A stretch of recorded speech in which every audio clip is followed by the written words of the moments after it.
Follow the channel to stay up to date on the newest news.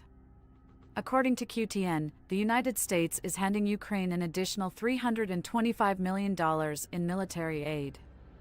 The Pentagon warned Wednesday that the spring onslaught against Russian forces will include a massive amount of artillery rounds and ammunition.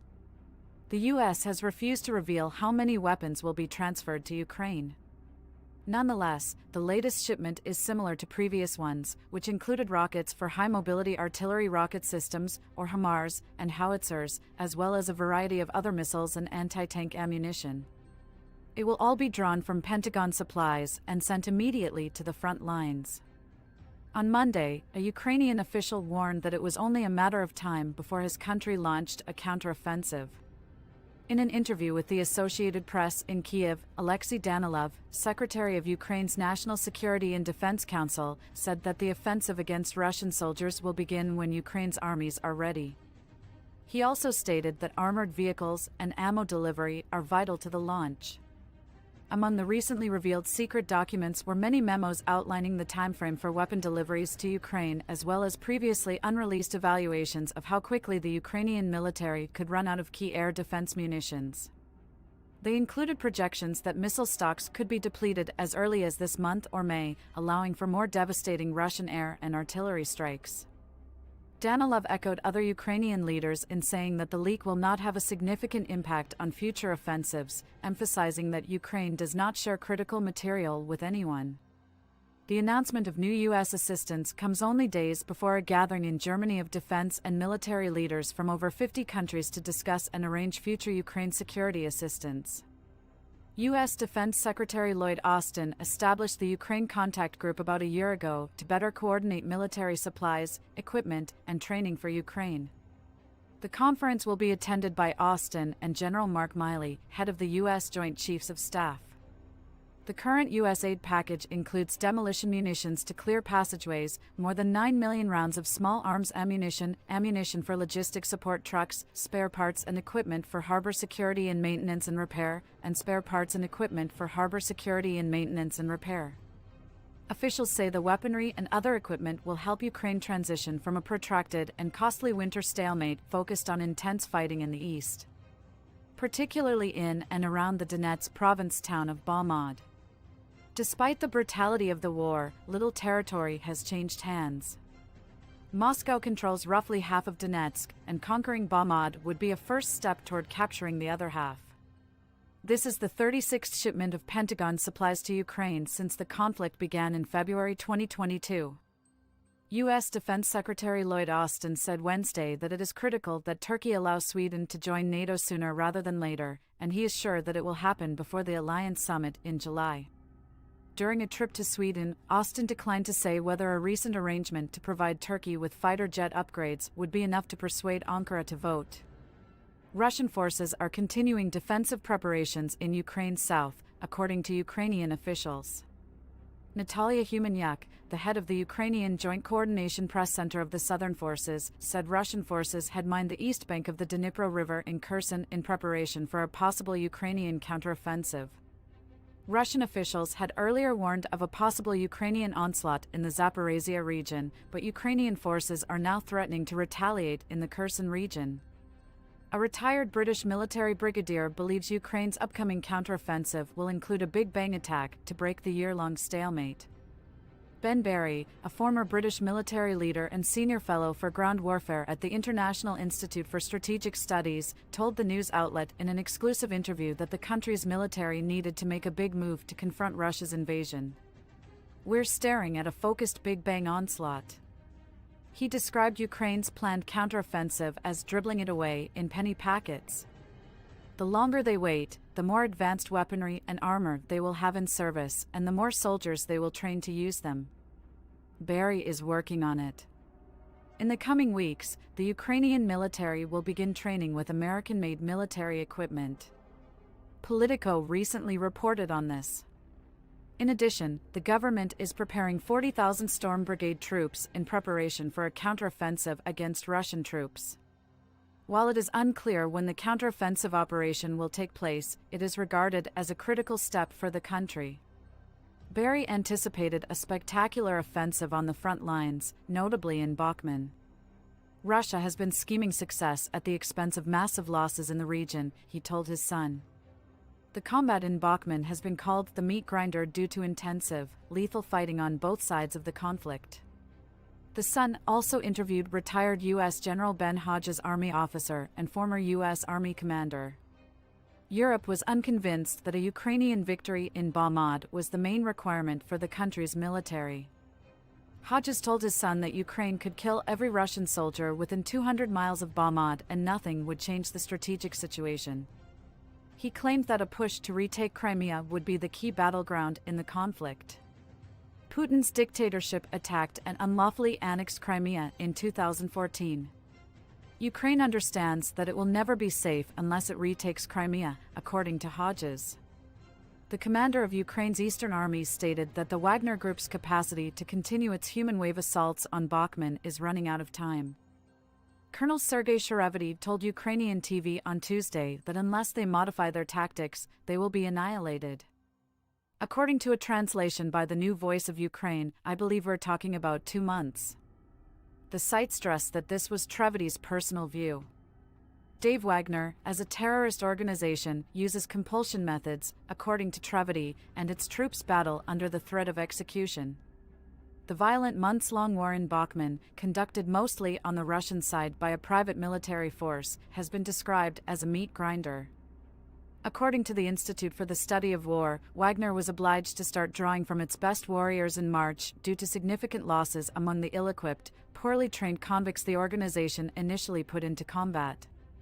In March, an anonymous NATO source informed CNN that Russians were dying at 5 times the rate of the cities defending Ukrainian military.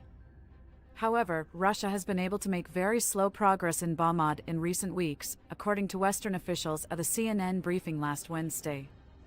According to UK military intelligence, Russian soldiers have most certainly penetrated the city core. Nonetheless, there are differing accounts of the extent of Russian control over the city. Yevgeny Prigozhin, the creator of Wagner, stated on Tuesday that his troops controlled more than 80% of the town. According to Ukraine's Channel 24, Prigozhin also declared on April 3 that his men had legally conquered the city because they were able to hoist a flag from an official building. Sharevity refuted Prigozhin's allegation. The Ukrainian officer told CNN, "I can confidently state that the Ukrainian Defense Forces control a much larger percentage of Bakhmut's territory." According to the Institute for the Study of War, Russian soldiers controlled 76.5% of the territory as of Tuesday. After condemning Russia's deep state, the leader of the Wagner Group warned that Ukraine's planned counteroffensive is likely to succeed. Yevgeny Prigozhin, the founder of the Russian paramilitary organization, stated that the country was in a state of crisis in a lengthy article published on Friday. Prigozhin also blasted Russian governmental elites, according to Sky News, who, he claims, operate independently of the state's political leadership and have close ties and their own agenda. According to The Telegraph, Prigozhin claimed that Ukraine would launch a counteroffensive and would most likely breach Russian defenses because the country's military operations have been degraded by the decadent elite.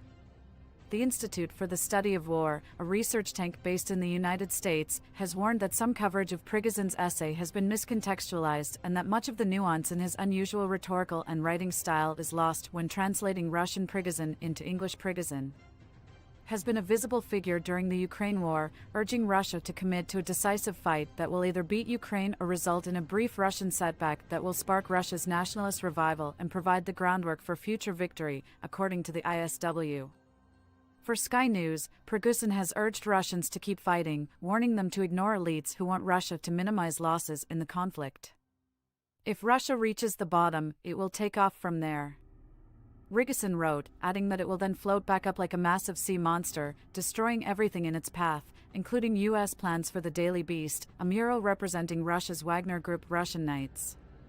On Twitter, Sergei Rodchenko, a historian and professor at the Johns Hopkins School of Advanced International Studies, described the letter as delusional and self-contradictory but nevertheless highly intriguing. Prigozhin urges Putin to abandon half measures and concludes with the hope of a massive Ukrainian counteroffensive precipitating the showdown. According to Redchenko, the Wagner Group, which has lost over 30,000 men in Ukraine, collaborates more closely with the Russian military than Prigozhin portrays. As previously revealed by Insider, the gang has been forced to start pulling from its elite fighters as a result of the tremendous casualties it has suffered. As the fighting continues, Ukraine's leaders have hinted at a counteroffensive, though it is unclear when the attack will take place. Ukraine's Prime Minister, Denis Smyl, stated on Friday that the counteroffensive attack on the Telegraph would begin soon. Following the liberation of a portion of the Kherson region and the clearing of Ukrainian territories from Russians on the right bank of the Dnipro River, the Ukrainian armed forces prepared the ground and directions for the subsequent offensive operations. Counting on more help from NATO and the EU, as well as meteorological circumstances. Meanwhile, the Ukrainian armed forces do not let the Russian aggressors rest. The Ukrainian army attacked them day and night with artillery, air, and foot forces. There are several tactical counteroffensive actions aimed at causing maximum harm to Russian troops and destroying their weapons and ammunition warehouses. According to the Ukrainian General Staff, Russian aggressors lose 500 to 800 soldiers every day, as well as dozens of armored vehicles, tanks, artillery units, UAVs, and other combat assets. At the same time, Russia is attempting to launch an attack, mostly in the Donetsk region around the villages of Bakhmut and Soledar. Using the Wagner Group's residual military units, mercenaries, and detainees, the Russian goal is to show some victory, even if it is only in a little town. Guinea is on the other end of the spectrum. Prigozhin, the head of the Wagner private military company linked to the Russian leadership, wants to demonstrate his worth to Putin and gain more influence against the backdrop of Russia's growing difficulties in defending captured parts of Ukraine. We see an increasing number of Russian attempts to lobby for some sort of political negotiations with NATO and the EU to regroup before launching a new attack with its current leadership and ideology. Russia will undoubtedly continue on the path of war until it is completely defeated militarily. Hopefully, no one in the US or Europe will play the bargaining game, giving Putin time to plan a larger offensive. Due to problems with electricity, water, and heating caused by Russian attacks on energy and other infrastructure, Ukrainian society is attempting to adapt to the war as much as possible. People are experimenting with various ways to generate alternative electricity. They employ diesel generators, gasoline generators, electric power batteries, charging stations, small solar panels, and a variety of other inventions. The average Ukrainian survival pack includes a power bank and a lighter. Approximately 80% of small and medium-sized firms have purchased alternative sources of electricity to continue operations and services. Observing Ukrainian society from within, it is apparent that it is fast evolving. Understanding the changes that must be made to become an essential component of the EU and NATO is one of its hallmarks. According to one recent opinion poll, over 73% of Ukrainian citizens backed EU demands for Ukraine to implement changes in order to integrate into the European Union.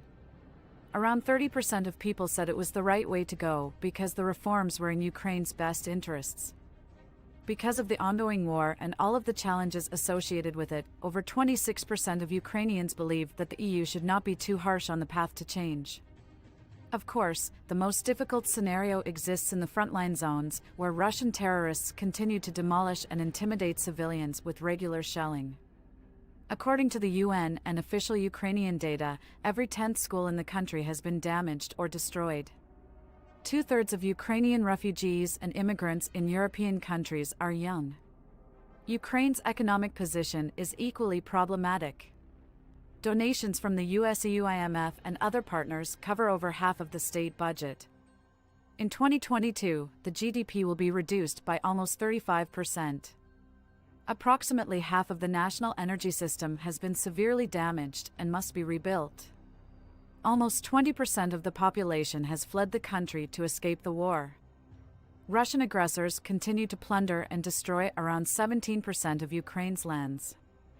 Russia seize all industrial equipment, raw materials, and resources, demolish infrastructure, lay objets, and lay ground mines, rendering occupied cities and villages uninhabitable. They use the burned territory as a buffer zone, realizing the consequences of their loss and retreat and causing the greatest amount of harm to the Ukrainian economy and inhabitants. the country having the greatest concentration of coal mines and metallurgical factories, all of which have since been completely destroyed. Approximately 30% of Ukrainians are currently unemployed. The key concern is how Ukraine's economy will be transformed after victory and how long it will take to restore the system and people's living standards. Indeed, as a member of the EU and NATO, Ukraine is confidently reinventing itself for the future. We are QTN. Despite becoming increasingly vulnerable to modern weapons, Russia's military continues to suffer severe casualties in the ongoing battle in Ukraine. Russian troops are being used in offensive actions. Some were allegedly sent to their deaths by their commanders. As a result, the Russian army has suffered significant fatalities, including the loss of many elite units, and one of the country's oldest military groupings has been formally annihilated. The losses incurred by one such unit, as well as its current position, are being discussed. According to U.S. intelligence files, a full assessment of Russian casualties and their impact on the armed services is required.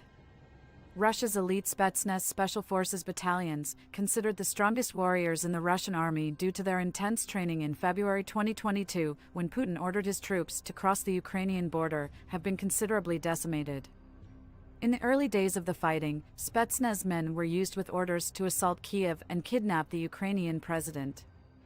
However, leaked top-secret U.S. intelligence records revealed that Spetsnaz units suffered heavy casualties. Recent satellite photographs of a site in southern Russia used by the 22nd Separate Spetsnaz Brigade showed extensive damage, indicating the loss of 90 to 95% of Spetsnaz personnel, prompting a national security investigation and the arrest of a member of the National Guard. Experts estimate that it will take the Kremlin years to restore the Russian military's highly trained and secret weaponry to pre-war levels. Elite Spetsnaz units go through a 4-year training program. It could take another decade for these organizations to properly restore their membership. While the precise number of Spetsnaz units killed or injured in Ukraine is unknown, leaked reports indicate that only 125 of the original 900 members of one brigade survived the conflict. The Spetsnaz brigade battled a 3-pronged onslaught by Kremlin soldiers, with analysts and Russian authorities noting that the battle for Bakhmut was heating up. The defenders were attempting to prevent the Ukrainians from obtaining their supplies. According to the Ministry of Defense of the United Kingdom, Russia has begun its offensive on the defense in the eastern Ukrainian city that has seen the longest and bloodiest combat of Ukraine's war. Despite intense Russian artillery assaults over the previous 48 hours, the Ukrainian defense is still holding the western parts of town, according to the ministry. The Wagner Group's men reportedly led the effort to reclaim the mud. Until recently, that is. The Wagner Group, a notorious Russian mercenary outfit, has been blamed for the sluggish but steady advance that has cost thousands of lives on both sides of the battle. Regular Russian forces have now joined the offensive in gaining back Mud, and experts believe that gaining back Mud might provide Moscow with both political and military gains. However, such a move is unlikely to change the course of the war. The Russian Ministry of Defense has responded to the violence in the city's western areas with the Wagner Assault Detachment, supported by air forces, engaging in high-intensity combat operations, according to a ministry statement. Their ambition is to take over the western districts. The Russian Defense Ministry is preventing the Ukrainian army from delivering ammunition and reserve personnel to the city. This also provides assistance to flank units of Russian airborne forces and attack teams. Russian airborne forces are said to have arrived in Bakhmut, but they are being met with stiff opposition from Ukrainian security forces. Despite partially mobilizing their military in an attempt to compensate for the loss of trained soldiers in the conflict, Russian forces have been unable to disrupt Ukrainian supply lines. More than half of Russia's forces in Ukraine are now untrained soldiers. As a result, the Russian army is said to be incurring massive casualties. The loss of trained warriors does not stop with Spetsnaz personnel. The 331st Guards Parachute Regiment, also known as the Kosrak Airborne Regiment, became a significant discussion point shortly after the conflict began. Since April of last year, the regiment's fatalities have been increasing, with 39 members officially declared dead by the end of July and 62 by the end of the year. The number of fatalities has now grown to 94. Satellite images from the Ukrainian Defense Ministry in the area where the 331st Brigade is stationed verify these results, revealing a cemetery northeast of Kosarak with fallen military burials. However, satellite imagery from the area where the 331st Brigade is stationed revealed a cemetery northeast of Kosarak containing tombstones with the names of confirmed regimental casualties. Given that some soldiers were from other regions and many went missing, the actual death toll of the 331st Regiment is likely to be substantially higher. According to reports, the Ukrainian war cost the regiment several hundred troops due to casualties, wounds, juries, and captures. According to government data, the city of Kosarak, with a population of 250,000 people, had previously lost 56 soldiers during the 9-year Soviet war in Afghanistan. The large losses in Ukraine made political management difficult for local politicians and the Kremlin. Sergei Sitnikov, the newly appointed governor, spearheaded attempts to convince locals that their city's forces were receiving appropriate help. Governor Sitnikov was seen on local television visiting the front lines, hospitals, and barracks to offer his support for the troops. Governor Sitnikov recently visited the front lines and underlined the need to provide proper housing conditions for troops. He brought crowd-funded maintenance kits as well as consumer drones to aid the army. While Governor Sitnikov's willingness to visit the front lines and admit flaws contrasts with that of his boss, Vladimir Putin, he is not a rebellious or courageous narrator of terrible truths. When the 331st Regiment arrived at the parade ground about 6 months ago, Governor Sitnikov stated flatly, "I wish you good health and success, complete all missions, and return home alive." The deployment of paratroopers as part of Russia's larger mobilization underscores the extent to which the Ukrainian operation has weakened the country's professional army's capacity. The 331st Regiment is one of the troops taking part in the demonstration, and 150 members of the regiment were photographed during the parade. The regiment was deployed to the front lines just before they were deployed, with accounts stating that there were anywhere from 150 to 1,700 soldiers in the entire regiment. In the beginning, 2 battalion groups were sent to Ukraine in February 2022, totaling between 1,002 and 1,000 men. After suffering heavy casualties in an effort to conquer Kiev, the regiment was removed and rebuilt in the summer of 2017 in the garrison town of Belgrade, located in southern Russia. Since then, the regiment has passed through mature flashpoints like Isom, Kherson, and now Don Base, where it is now stationed. It is easy to understand when and where the unit was employed for spearhead attacks and the losses it suffered after it was removed from the line by following the dates given in the death announcements posted on Kostroma's social media sites. These announcements are referred to as death notices. According to recent death announcements, members of the 331st Regiment were engaged in combat in Crimea, and the unit's initial strength and number of personnel were lowered when partial mobilization choices were made to replace lost soldiers. To summarize, the Russian army's present posture suggests that the number of professionals at the front does not surpass 300. As each professional soldier dies, enlisted soldiers who have received combat training take their place. Basic combat.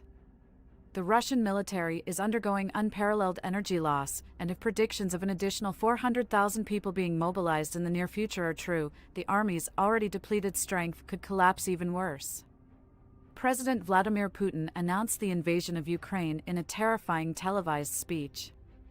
However, Putin's plans quickly unraveled, and the war has now lasted over a year, with tens of thousands of Russian soldiers killed and hundreds of thousands fleeing the country.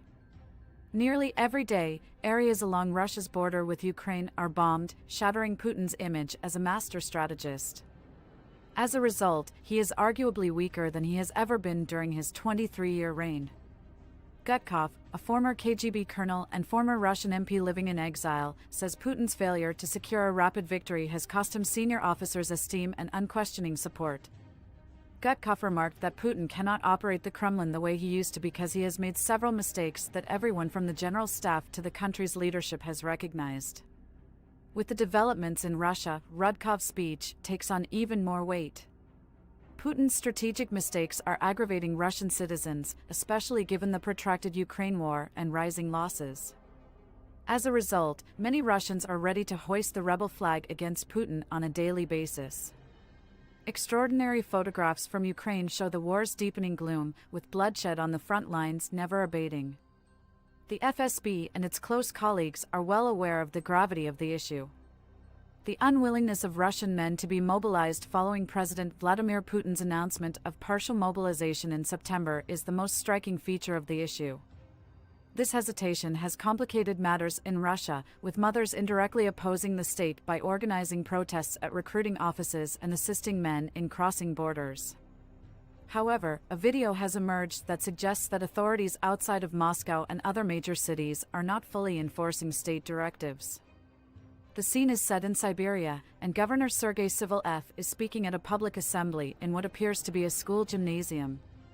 Despite the fact that the camera does not see the crowd, we can hear enraged Russian moms demanding answers about what happened to their sons in Ukraine and why they were transported there. The Kremlin and its leaders are accused of lying and showing callous disregard for their sons. Who is used as cannon fodder on the front lines? Putin's war appears to have earned him the ire and indignation of those he promises to defend. In addition to their typical skepticism of authority, outraged Russian women are now demanding respect and expressing their dissatisfaction with the lies they were given about special ops. Furthermore, as the threat of armed rebellion grows in the country, Russian citizens are beginning to organize against Vladimir Putin. Thousands of Russians are attempting to join the anti-Kremlin opposition. Ilya Panamanian, a former Russian MP and staunch Putin critic, is currently staying in Kiev and actively attempting to bring about political change in his own country. After the outbreak of the war in February, he joined Ukraine's regional defense force and categorically condemned Putin's invasion attempt. Panamanians were instrumental in establishing the Congress of People's Deputies, a transitory parliament of 59 Russian MPs opposed to Putin's regime. He agrees that government change in his homeland is unachievable without armed opposition and that the opposition to Putin is following in the footsteps of the Maidan protests in Ukraine. Ilya Panamanian claims to have formed his own army to aid in the liberation of Russia from Putin and his inner circle. He stated that the Legion of Freedom of Russia, which is part of the Ukrainian army, presently has 1,000 members, with an additional 10,000 people waiting to join before they can participate. They must demonstrate their worth by performing acts of sabotage in Russia. According to Panamanians, the majority of soldiers preferred to fight in Russia's Freedom Legion in Ukraine rather than work with rebels. One of the qualified prerequisites for joining is to do something in Russia to indicate their willingness to fight and risk their lives in Ukraine. Many Western analysts, however, feel that any attempt to destabilize Putin may spark a new Russian civil war. Despite this, the former Russian senator believes that by working with Putin's inner circle, such a catastrophic scenario may be avoided. As riots and uprisings continue to rock Russia's streets, growing anti-Putin sentiment may play a role in his demise. The Wagner Group's founder, Yevgeny Prigozhin, has advised Vladimir Putin to cease the ongoing special military operation in Ukraine and instead focus on consolidating Russia's rule over the occupied regions. Prigozhin stated that the Russian authorities and society as a whole must put an end to special military operations, claiming that proclaiming the end of such operations would signal to everyone that Russia had succeeded.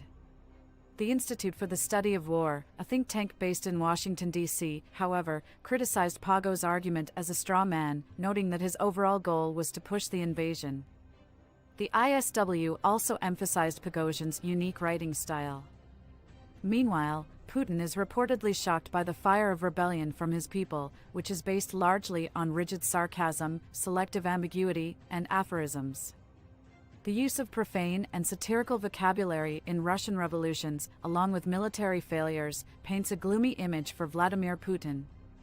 Russia's reputation as a military power has been seriously harmed, with perceptions of its army's quality and arsenal's efficacy being harmed. Despite Russia's superior numbers and severe tactics, the war was extremely costly, resulting in the loss of a significant portion of its population through conscription or immigration. The war also exacerbated internal oppression and alienation from the international community. While Russia's ICBMs, aircraft, warships, and submarines remain formidable, its ground warfare capabilities and equipment are questionable. Furthermore, Russia's loss of 27 million people during World War II, as well as the subsequent social upheaval following the collapse of the Soviet Union, have had a long-term negative impact on the country's demographic profile. Due to the demographic crisis, Putin prioritized population recovery in Russia, and the country was making progress. However, the COVID-19 pandemic killed over 1 million people in 2020 and 2021. In addition, Russian civilians are suffering as a result of the Ukrainian war. Looking at the casualties, Putin has a bleak future. While the Russian Federation's dissolution may appear unlikely, a survey conducted by the Atlantic Council found that half of the global strategists and practitioners polled believed Russia would become increasingly unstable and its territorial integrity could be jeopardized within the next decade. The conditions of extended combat are severe for an army that is confused and running out of supplies in the War of 1812, one of the final wars of history's Napoleonic net wars, which resulted in the defeat of the French army, which could not survive a long campaign. The Russians were on the attack. Today, the Putin administration, which does not know how to learn from history, is repeating Napoleon's mistake of expecting Russian troops to be able to withstand the protracted war against the Ukrainian army's offensive. According to experts, Russia is currently engaged in 7 distinct regions along the front lines. Russian troops are stationed in Lipyansk, Luhansk, Mahmudovka, Donetsk City, Zaporizhia, Western Donetsk, and Kherson Oblast. The Ukrainian army is said to be planning a huge offensive that will encircle all of these front lines in stages. In an interview on the subject, Ukrainian President Zelensky stated that the army has developed a complete plan by considering all options and acting strategically. The Russian invaders are in disarray in the face of this premeditated preparation by the Ukrainian army. When Putin understood this, he became enraged. Putin is seething against his commanders in response to the Ukrainian offensive. Let us examine the plight of Russian invaders and Putin's interactions with his commanders. According to research published by an international think tank, the current Russian occupiers' troops are excessively unruly and unorganized. It was mentioned that the Russian troops are chaotic and indisciplined. According to the report, the Russian troops are chaotic and indisciplined on the front lines. It was said that due to the Russians' losses and setbacks thus far, their forces deployed on practically all fronts are not at full capacity. Furthermore, the report stated that these troops have no defense capability against the expected major Ukrainian offensive. And the Russian occupying soldiers have had enough of the terrifying weight. The Russian army may be compelled to withdraw entirely from several fronts where it has been defeated, especially in the heated conflicts surrounding Mahmud. The Russian occupants have shed many tears. During the conflict in this area, more than half of the Wagner Group's mercenaries were killed. As a result of the Wagner troops' failures, the Russian army has dispatched its air force as reinforcements in this area. However, even with this reinforcement, the Russians suffered heavy losses in the area. With the airborne soldiers, the Wagner organization lost nearly all of its troops in the city. The Russian airborne forces were unable to keep the Wagner mercenaries at bay. The Russian army and the Wagner Group are on the verge of surrender as a result of the Ukrainian army's strategic tactics. Wagner Robust Prigozhin recently stated that the fighting must finish and the forces must retire from the front. It appears that the Russian commanders will have to accept this as well. Russian President Vladimir Putin is fed up with his army's failures. Putin has lost control of the battle he has dragged his country into in order to further his political objectives. Following the army's massive losses, Putin was terrified of the offensive that the Ukrainian army would launch. Has reacted angrily to army commanders. In several years, he has recently discharged commanders. The commanders he fired have been replaced by new names, but Putin appears to be at a loss for names.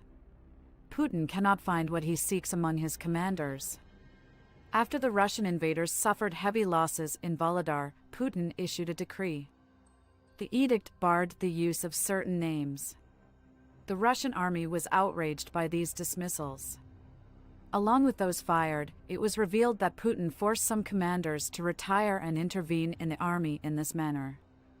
Putin's behavior demonstrates that he is truly concerned, and concerned enough to be paranoid. Rostomuradov, the head of the Eastern Military District and a key figure in the Russian army, was sacked, and Army General Alexander Ivornikov was compelled to resign by Putin. Putin has already crumbled in the face of Ukraine's enormous attack. The Ukrainian counterattack has frightened Putin. Putin and the Russian commanders are at a loss for words and have no idea what to do. Putin sacked many others, blaming them for the defeats. The Kree-retired Alexander Zhuravlyev, head of the Western Military District, and numerous other military commanders were either sacked or retired. Putin's disagreements with his officers demonstrate that the Russian army has lost its stability.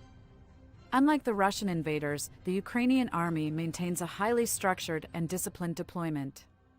The Ukrainian military is deploying troops in crucial regions ahead of the anticipated big attack. The Ukrainian army has begun to construct positions on the Dnieper's eastern bank. According to experts, Ukrainian forces are still preparing for a big onslaught, while the Russian invaders have lost their defensive positions in the south. The positioning of the Ukrainian army on the eastern bank of the Dnieper River was said to have ensured that the Russian invaders lost their positions in the south. The Ukrainian outposts were erected near the Kherson region, from which the Russian invaders were forced to depart earlier. However, it is believed that the Ukrainian army's positions, which are tired and disorganized, are a step toward the expected major offensive. Ukrainian army amphibious vehicles were seen landing north of the town of Leshka near Hersal. Russian commanders, on the other hand, believe that retreating at this stage is rational and are disputing it with Putin.